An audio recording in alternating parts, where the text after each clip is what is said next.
আমি স্বামী খটখটানন্দ।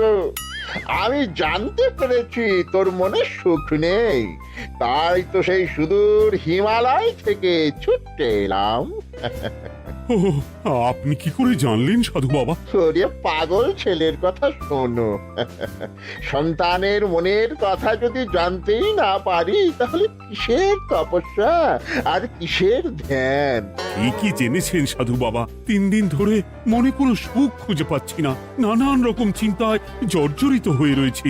তার মধ্যে আজ 3 দিন হলো রানী বাপের বাড়ি গিয়ে রয়েছে। সুখ কি তোর একার? এই মায়ার সংসারে সুখ খুঁজে পাবি কি করে? তোর যে তপস্যার সময় হয়েছে বাবা। শোন, এই পাথরটা ধর। আমি যোগ বলে এই মন্ত্রপুত পাথর পেয়েছি। কাল পূর্ব দিকের নদীর পাড়ে এই মন্ত্রপুত পাথর স্থাপন করবি। আমি চাই তুই নিজে এই পাথরের আরাধনা করিস। তাই ওইখানে এক কুটির বানিয়ে তুই একা থাকবি। একা? আর রানী? সংসারে দুঃখ ছাড়ার কিছুই নেই। তোর আসলে সুখ লুকিয়ে আছে ওই মন্ত্রপুত পাথরে। এই পাথর তোর মনে সুখ ফিরিয়ে আনবে আর এই গোটা রাজ্যে শান্তি বজায় রাখবে। ঠিক আছে বাবা।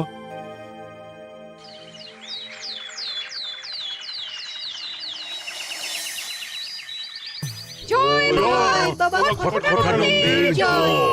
কি তার জ্যোতি, কি তার ব্যক্তিত্ব, আহ, কি তার কণ্ঠস্বর! এই মন্ত্রপুত পাথর আমার এবং এই রাজ্যের সকলে সুখ শান্তি ফিরিয়ে আনবে। আজ থেকে আমি সাধু বাবার পরামর্শ মতন এখানেই থাকবো। তোমাদের যার যা যা বক্তব্য আমাকে এখানে এসেই বলবে। কোনো চিন্তা করবেন না মহারাজ, আমি সব সামলে নেব। আপনি নিষ্ঠা সহকারে সাধু বাবার আদেশ পালন করুন। মহারাজ, যার নামেই খট তার কথাই ভরসা করা কি ঠিক হবে? একটা সামান্য পাথর কি করে সুখ ফিরিয়ে আনবে মহারাজ? বিষয়টা কি খটখটানন্দের মতন খটকার নয়? এটা মোটেই সামান্য পাথর নয় গোপাল, এটা মন্ত্রপুত পাথর। আর এসব হচ্ছে বিশ্বাসের ব্যাপার। শুধু তোমার মতন ভাঁড় দিয়ে কি আর রাজ্য চলে? রাজ্য চালাতে গেলে ভক্তি, শ্রদ্ধা, আশীর্বাদও দরকার হয়। ঠিকই, শাস্ত্রে বলে বিশ্বাসে মিলায় বস্তু, তর্কে বহুদূর। কিন্তু মহারাজ, রাজ্যটাও তো চালাতে হবে। আপনি এখানে থাকলে এই রাজ্যের কি হবে মহারাজ? একবার ভেবে দেখুন, সাধু বাবা আসল না হয়ে নকলও তো হতে পারে। দেখো গোপাল, তোমার যদি মনে বিশ্বাস না থাকে তাহলে আমি বলবো তুমি আর এখানে এসো না। তবে সাধু বাবার নামে কোনো বাজে মন্তব্য আমি শুনবো না। আমি চাই না আমার এই অবিশ্বাসের কারণে আমার রাজ্যের কোনো ক্ষতি হোক। আর আমি এই রাজ্যের মন্ত্রী, আমি থাকতে তোমাকে রাজ্য নিয়ে বেশি ভাবতে হবে না। তুমি এখন যাও তো গোপাল, যাও। মহারাজকে আর বিরক্ত করো না। পাল না থাকলে এ রাজ্যের কিছুই এসে যাবে না। আমরা থাকতে নাকি ভাঁড় চালাবে রাজ্য? আচ্ছা, ঠিক আছে, দেখা যাক। তাহলে আসি মহারাজ। হ্যাঁ হ্যাঁ, এসো এসো।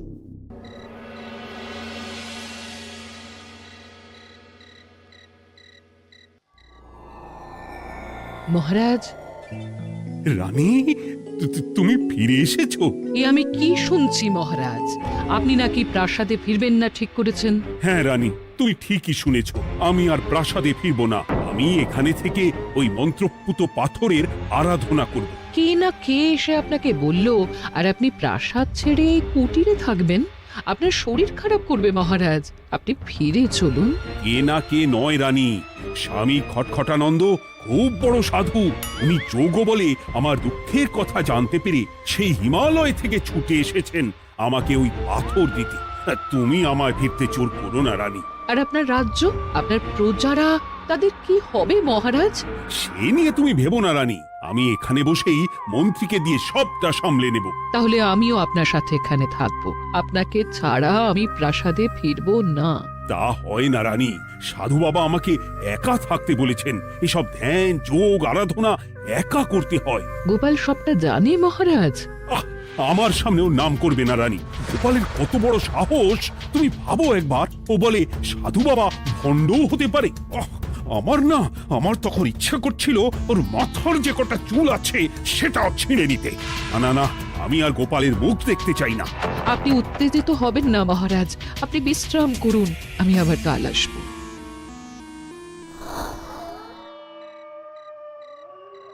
রাতের হাটেও সবজির যা দাম বেড়েছে, এরপর শুধু এক বেলা খেয়ে থাকতে হবে।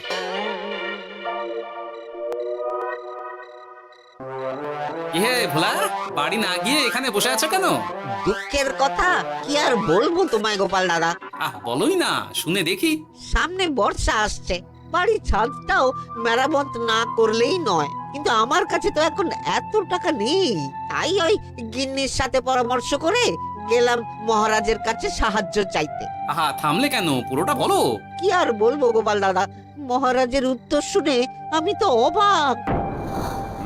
সবই তো বুঝলাম ভোলা, কিন্তু আমার যে কিছুই করার নেই। সাধু বাবা বলেছেন আজ থেকেই রাজ্যের সব সুখ দুঃখের দায়িত্ব ওই মন্ত্রপুত পাথরে।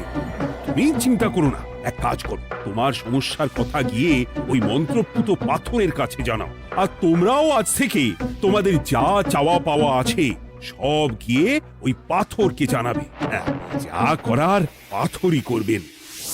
একবার যদি ওই সাধুকে হাতের কাছে পাই না, তাহলে ওই পাথর দিয়েই বেটার মাথা ফাটাবো। কিছু বললে গোপাল দাদা? না, কিছু বলিনি। যাও, তুমি বাড়ি যাও, চিন্তা করো না, দেখি কি করা যায়।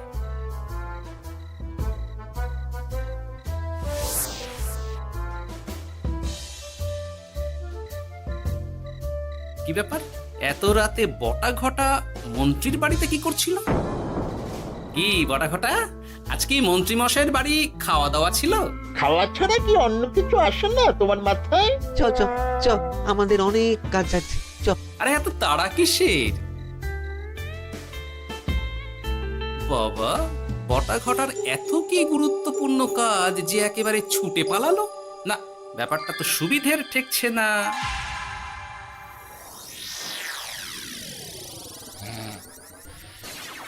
রাজা কৃষ্ণচন্দ্র, ওঠ বাবা, আমি এসেছি। সাধু বাবা, আপনি এসেছেন? কেমন আছিস বাবা? ভালো আছি বাবা, তবে মনে এখনো পুরোপুরি সুখ খুঁজে পাইনি। সুখ কি তোর একার? কি করে সুখ পাবি বাবা? এখনো তো তুই তোর সব আসক্তি থেকে মুক্ত হতে পারিসনি। আর কি কি করতে হবে আমায় বলে দিন বাবা।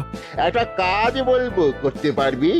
বলুন বাবা, আপনি যা বলবেন আমি তাই করব।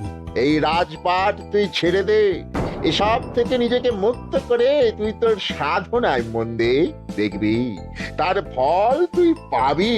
কিন্তু তাহলে রাজ্যের কি হবে? কে দেখবে সাধু বাবা? কেন, তোর মন্ত্রী? ওর থেকে ভালো লোক তুই আর পাবি না। ওই হচ্ছে তোর আসল শুভাকাঙ্ক্ষী, আমি যোগ বলে জানতে পেরেছি। আচ্ছা, তাই হবে। আর আর ওই গোপালটাকে যদি পারেন একটু সাহায্য করবেন বাবা। ওই তুচ্ছ গোপালকে নিয়ে তুই চিন্তিত হোস না, ওরে ভুড়ি মন্ত্রী মশাই ফাটাবে। তুই যা, ঘুমো।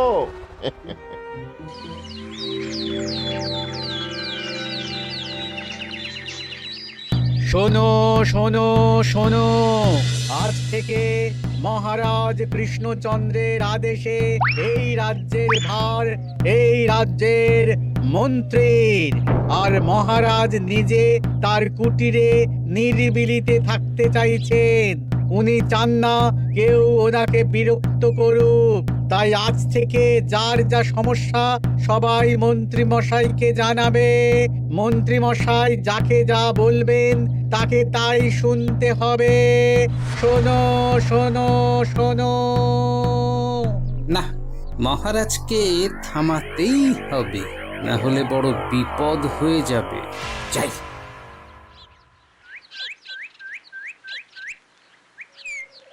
মহারাজ, এই ভুল আপনি করবেন না। মন্ত্রীর হাতে রাজ্যের ভার দিলে রাজ্যের সর্বনাশ হবে মহারাজ।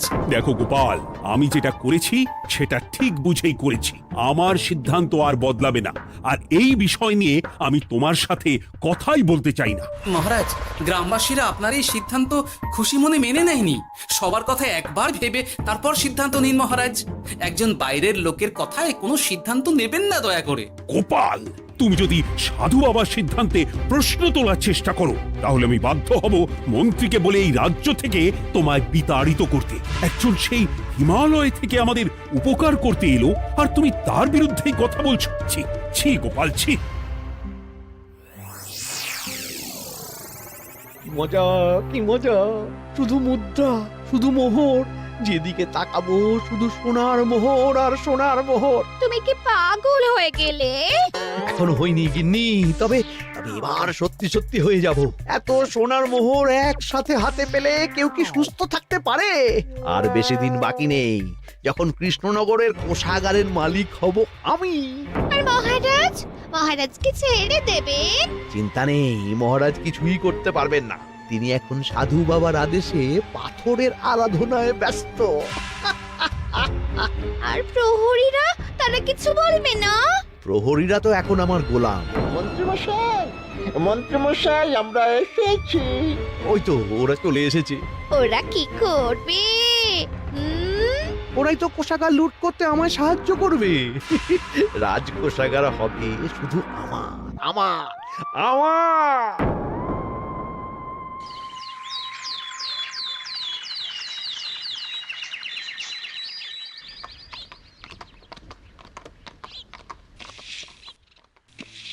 গোপাল, রানীমা, আপনি আমায় ডেকে পাঠালেই তো পারতেন।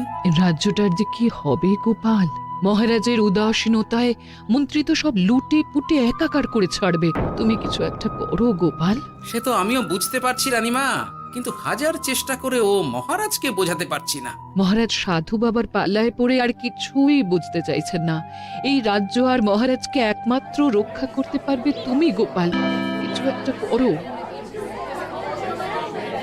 কি হয়েছে, তোমরা হট্টগোল করছো কেন?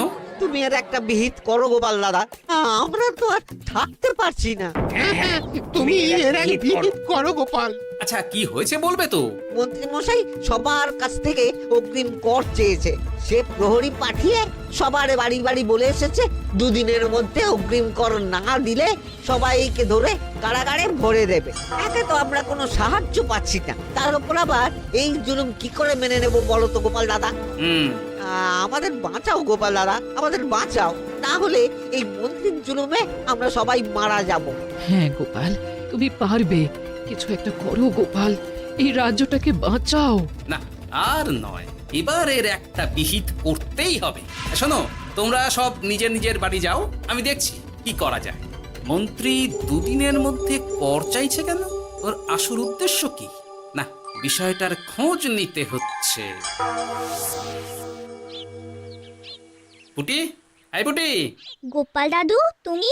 শোন, একটা কাজ আছে বুঝলি, বটা ঘটার উপর নজর রাখতে হবে। পারবি তো? হ্যাঁ হ্যাঁ দাদু, এটা আর কি এমন কাজ? এই তোর হাতে ওটা কি রে? ও এটা পুতুল, বাবা এনে দিয়েছে। পাথরটা খুব চেনা চেনা লাগছে, কোথায় যেন দেখেছি। কোথায়? রে, সাধু বাবার দেওয়া পাথর। আর এটা একই পাথর মনে হচ্ছে।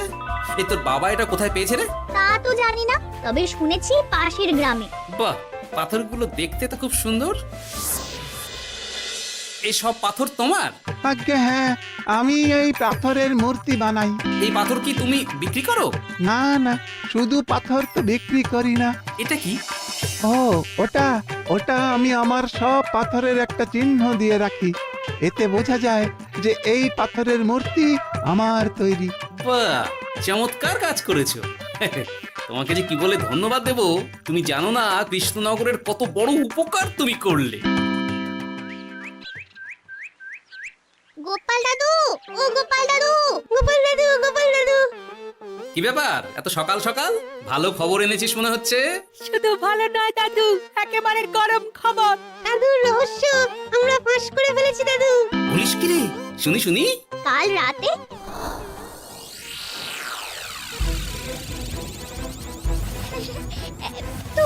এত সোনা, এত মোহর আমি একসাথে কোনো দিন দেখিনি।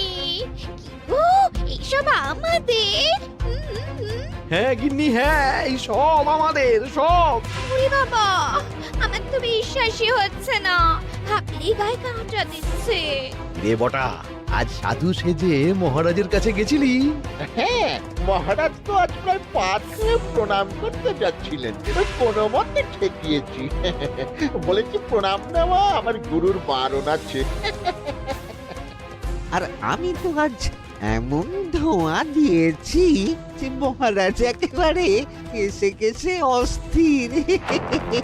আর মাত্র 2 দিন, এই 2 দিন খেলাটা চালিয়ে যেতে পারলেই কেল্লা ফতে। আচ্ছা, এবার আমার কাছে পুরো বিষয়টা পরিষ্কার হলো। বাহ, তোরা দারুণ কাজ করেছিস রে। এবার শুধু আজ রাতে প্রমাণটা পেলেই হয়ে যাবে।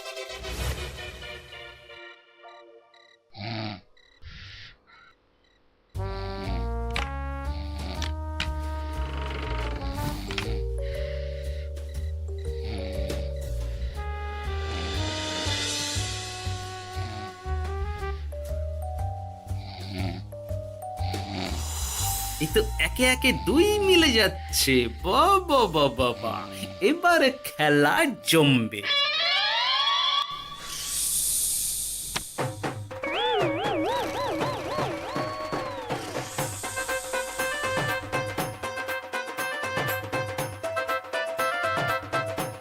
এই ঘটা ঘটা রে, এই ঘরে এত ধোঁয়া এলো কি করে রে?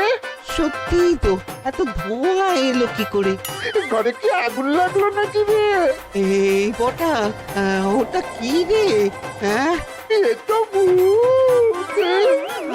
আমরা তো কিছু করিনি। আমরা কিছু করিনি, বিশ্বাস করো ভূত দাদা, আমরা কিছুই করিনি। তোরা আমাদের পূর্বপুরুষের প্রস্তর খণ্ড নিয়ে এসেছিস। তোদের এত বড় সাহস, আজ আমরা তোদের ঘাড় মটকাবো। আমরা কোনো খণ্ডমণ্ড নিইনি ভূত দাদা। এই কথা, তুই কি ওনাদের কোনো খণ্ড এনেছিস? না না না না না, আমি তো অমন কিছু আনিনি। আমার মনে হয় ওই আপনাদের কোথাও একটা ভুল হচ্ছে। মহারাজকে ওই পাথর তোরা কোথা থেকে এনে দিয়েছিস? ওটাই আমাদের প্রস্তর খণ্ড, আমাদের 5 পুরুষের সম্পত্তি। ওটা তো আমরা পাশের গ্রামে এক মূর্তি কারিগরের থেকে চুরি করে এনেছি। আপনারা যান না, যান, ওই কারিগরের কাছে ওরকম অনেক পাথর আছে। আমাদের ওটাই চাই। ও বাবা, উনি আবার কে? আমাদের দাদু, তৃতীয় পুরুষ। ও দাদু, এই চুরি ভূত দাদু, ওটা আনতে গেলে না মন্ত্রী মশাই আমাদের খুব মারবে। খা, ওদের মুন্ডু চিবিয়ে খা। না না, ওরকম করবেন না দাদু ভূত, তাতে আমাদের খুব লাগবে। তাহলে বল, মন্ত্রীর আসল উদ্দেশ্য কি? 2 দিন পর ও কি করবে? 2 দিন পরে মন্ত্রী মশাই কোষাগার লুট করে রাজ্য থেকে পালাবেন। এবার এবার আমাদের ছেড়ে দিন দাদু ভূত। তোদের ছাড়তে পারি একটাই শর্তে। বলুন বলুন।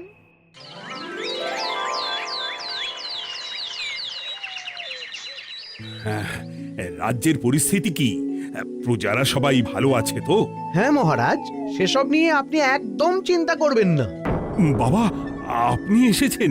আরে কৃষ্ণচন্দ্র, একটা কথা তোকে না বলে আর থাকতে পারলাম না। আবার কে রে?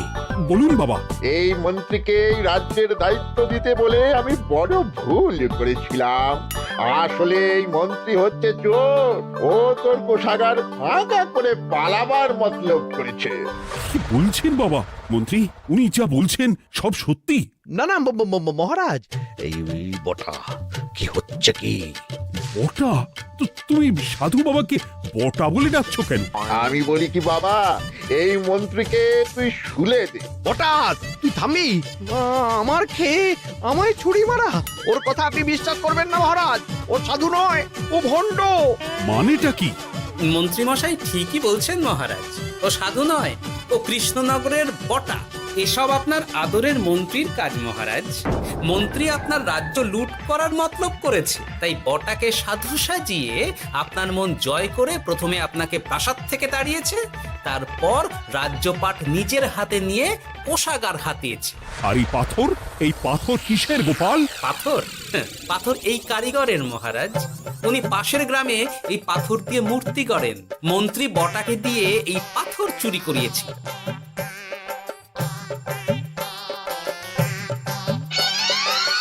ওই পাথর আমার মহারাজ। আমি তোমায় ছাড়বো না মন্ত্রী, তোমায় আমি শুলে দেব। প্রহরী, প্রহরী! কেউ আসবে না মহারাজ। প্রহরীরা এখন আমার কথা ছাড়া আর কারুর কথা শুনবে না। আমি এখন আপনাদের সামনে দিয়ে আপনার কোষাগার নিয়ে চলে যাব, আর আপনারা শুধু দাঁড়িয়ে দাঁড়িয়ে দেখবেন। ওই রে ন্যাপলা পুঁটি গুলটে মন্ত্রীকে বেঁধে ফেল। এত সোজা নয় গোপাল, দেখবে? প্রহরী, প্রহরী! চেঁচান চেঁচান, আরো জোরে চেঁচান, কিন্তু ফল হবে না। আপনার প্রহরীরা সব গ্রামবাসীর হাতে বন্দী। আমায় ছেড়ে দিন মহারাজ, আমার ভুল হয়ে গেছে, এমন ভুল আমি আর করবো না মহারাজ, আমায় ছেড়ে দিন। ছেড়ে দেব?